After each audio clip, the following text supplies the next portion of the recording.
of relationships. You guys know that relationship can have so much pain, so much misery, so much negativity. Yeah? And yet, and yet, we all crave relationships. We crave partnership. At least that was the case for me, where I felt like the type of relationship that I'm having are just not what I want. I'm being ghosted, I'm being spoken down to, I'm being, criticized, but I want love. I want commitment. I want love. And yet at some point I just decided, maybe I should just be single. Maybe I should just be alone. I don't want anyone because relationships are just difficult and painful. So let's just be alone. But it just felt lonely. It just felt empty. And there was always a part of me that felt like I really want a partnership. I want love. I want commitment. I want respect. I want depth in a relationship. And if you feel the same, let me know in the comments. Give this video a thumbs up. And I want to talk about this here. What are the scary parts of relationships, and can you overcome them? Can you overcome them? And I'm gonna spoil the answer. Yes, you can. But there are certain steps that you have to consider, and I did too. As you see through this video, this topic is a very personal topic for me. I became a dating and relationship coach years ago because it was the most painful topic of my life, and I just wanted to help you. Okay, so let's get started. Because you're watching my channel, I assume that you also deeply desire love, you desire commitment, you desire to feel fulfilled. You don't want to be lonely, you don't want to have only superficial relationships. And yet, I see so many people, including me in the past, my clients, just being, you know what, I give up on dating. I'm just gonna be single because it's just painful, it's just difficult, it's just hard. So what are the scariest things? Number one, falling in love too quickly. Falling in love too quickly so that the other person doesn't match it.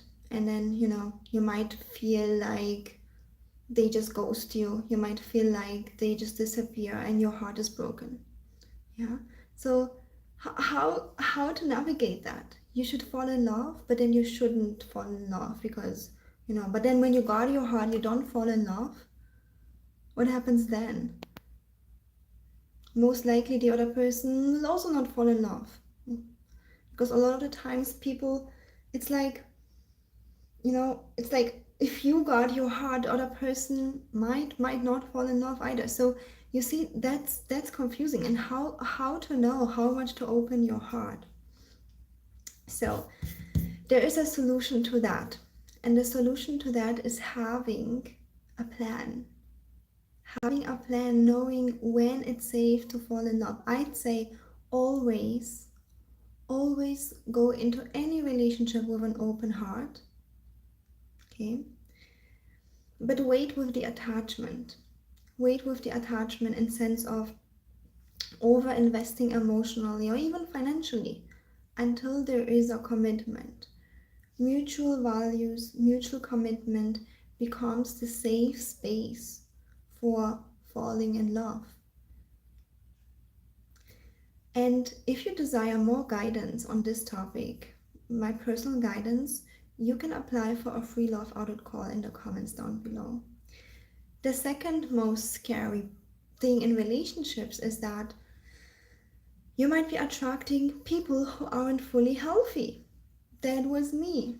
I was attracting people who would ignore me, people who would be interested, come in hard and then disappear. And this can happen to you if you are, a man or a woman. In both, it's in all genders.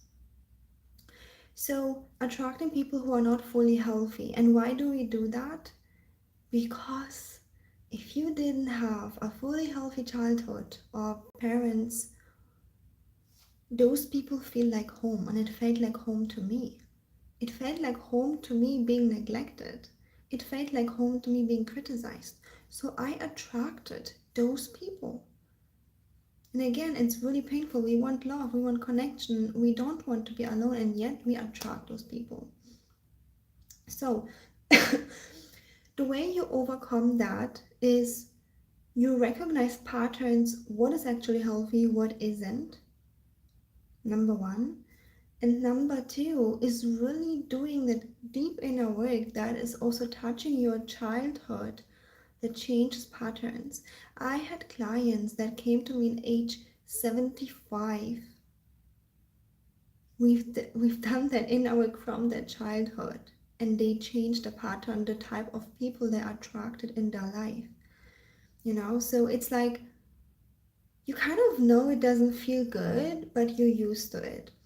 Have you ever, I don't know if you guys can relate to that, but maybe some of you can relate to some kind of chronic pain. Maybe you hurt your ankle, and then at some point you just get used to it if it's not too bad. You know what I mean? So it feels like, yeah, I'm used to it. Or maybe for you ladies, when you wear makeup, you feel like, yeah, it's just I'm just used to it. But I remember like this year also I had a couple of months where I didn't wear makeup at all because I was just at the beach, or I just wear minimum makeup.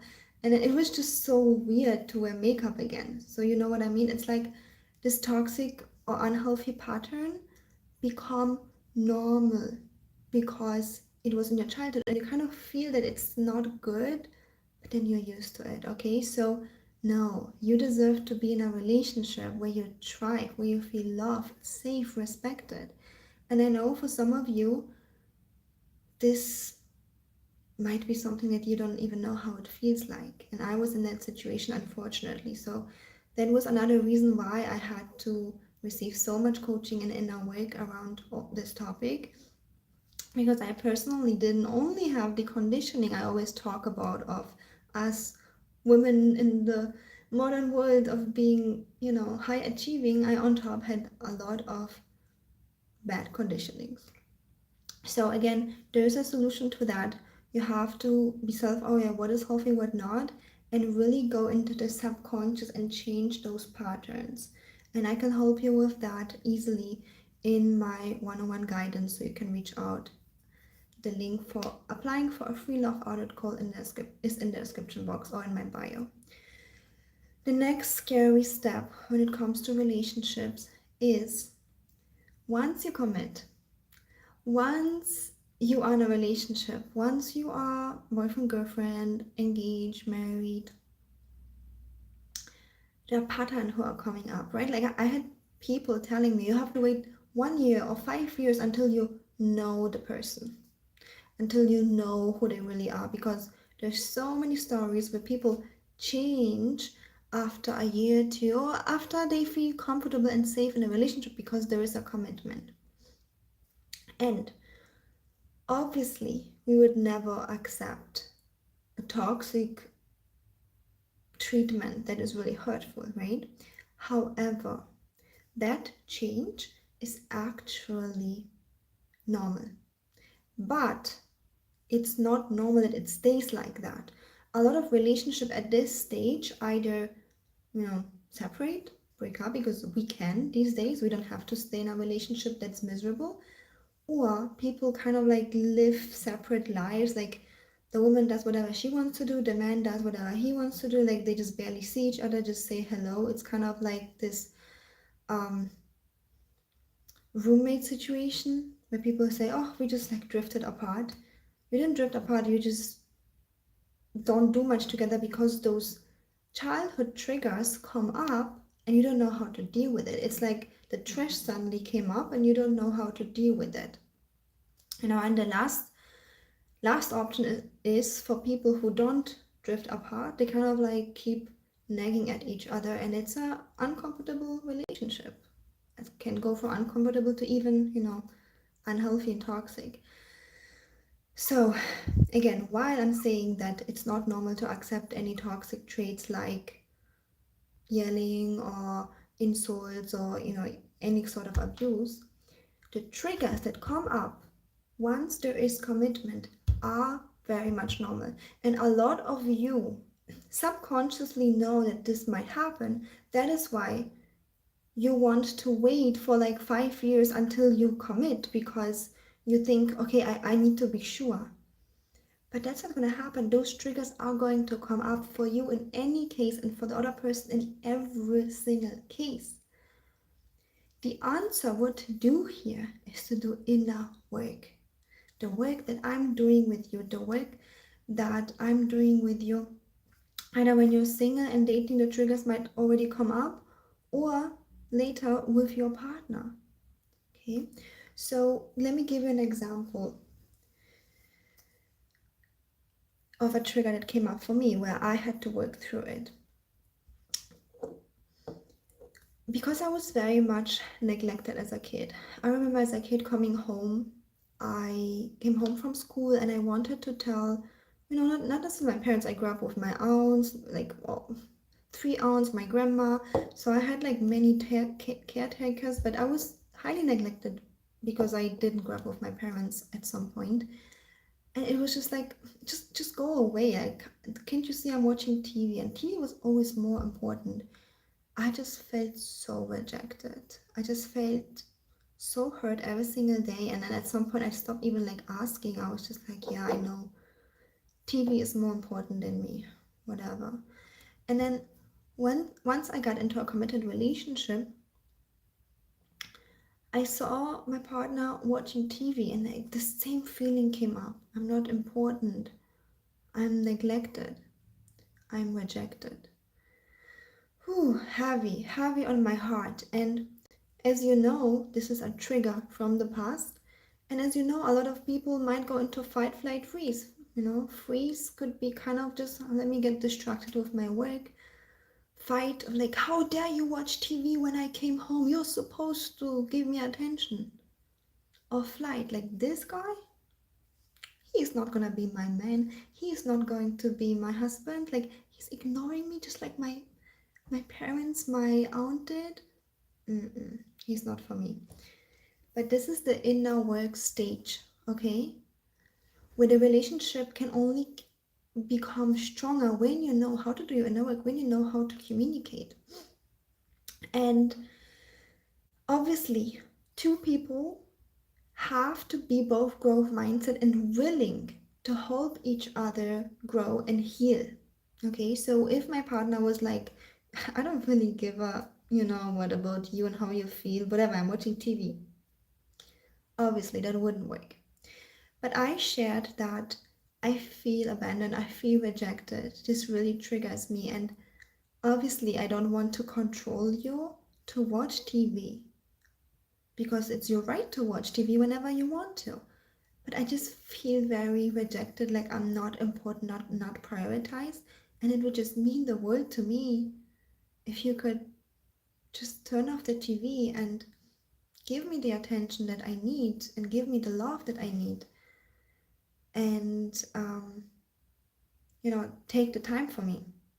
So I communicated that very vulnerably, but because I had the self-awareness and I didn't react, and I'm a coach, I'm also having coaches around me to help me realize those patterns. And guess what? A healthy partner, and in my case it was this, it was also in my case, it's like, sure, I understand that, let me turn it off, let me talk to you, I can watch this series later, no problem. It healed me so much. All of those wounds from my childhood were like gone. So what I'm just trying to tell you is that those triggers, they are going to come up and they can be healed and solved really quickly. But if you don't know how to communicate them, how to solve them, yes, then it will come up in reactions. Like I could have just been like fight, flight, freeze, right? Like, he's not for me, I'm going to find another man. Flight, fight, I'm going to yell at him. Why in the world is he watching TV when I come home? He's supposed to talk to me. Or freeze, just getting distracted in work and staying stuck in the feeling of abandonment. Is this a nice relationship? No, it's not. And while I understand that so many points are so scary in relationships, they are freaking scary, there is a solution. And I made it my own life's mission to find a solution for myself. And that's why I'm just so passionate, helping you through that as well. And I know that there was just so much pain in your life, in your relationships as well, and failure. But sometimes we don't have to give up because we just didn't have the right solution. It's just like, I don't know, maybe you didn't have that, but I didn't grow up with a lot of money. But when I was small, I wanted to have certain things, and then I didn't have the money for that, or my parents didn't have the money for that. And it's like forever staying stuck. Oh, I cannot afford that. But no, later I decided, you know what?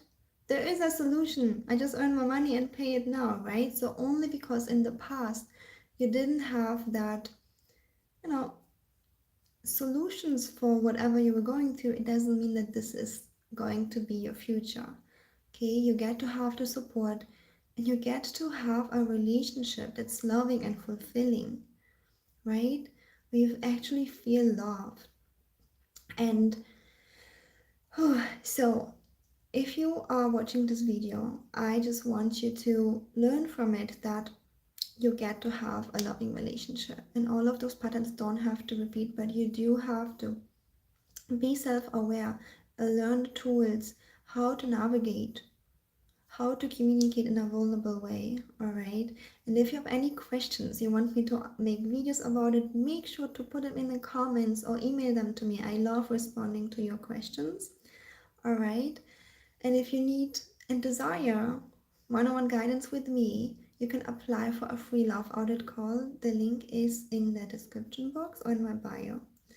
Okay, if you enjoyed this video, give it a thumbs up, subscribe so that you always get a notification.